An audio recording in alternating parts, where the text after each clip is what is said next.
Premature ejaculation అంటే మనం మన భార్యతో కలుస్తున్నప్పుడు తొందరగా వీర్యస్ఖలనం జరగటం అనేది దాన్ని ఇంగ్లీష్లో ప్రీమెచ్యూర్ ఇజాక్యులేషన్ అంటారు.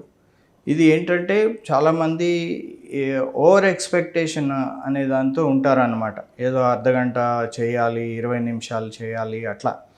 కానీ కరెక్ట్గా అంటే మనం లెక్కలు చూస్తే 2.5 నిమిషాల నుంచి 5 నిమిషాలే మామూలుగా ఎవరికైనా ఉంటుంది.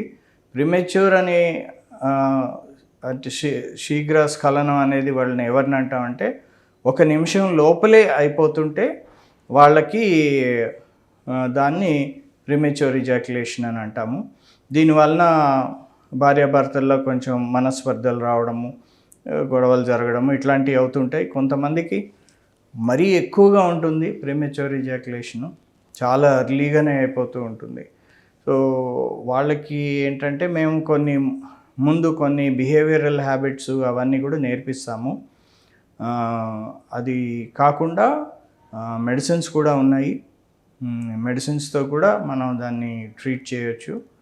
సర్జరీస్ కూడా వస్తున్నాయి. ఇంకా స్టెబిలైజ్ కాలేదు ఆ సర్జరీస్, కానీ ఇంకా అల్టిమేట్గా ఇంకా ఏది పని చేయకుండా ఉంటే సర్జరీస్ కూడా చేసుకొని ఈ ప్రీమెచ్యూర్ ఇజాక్యులేషన్ని ఆపొచ్చు.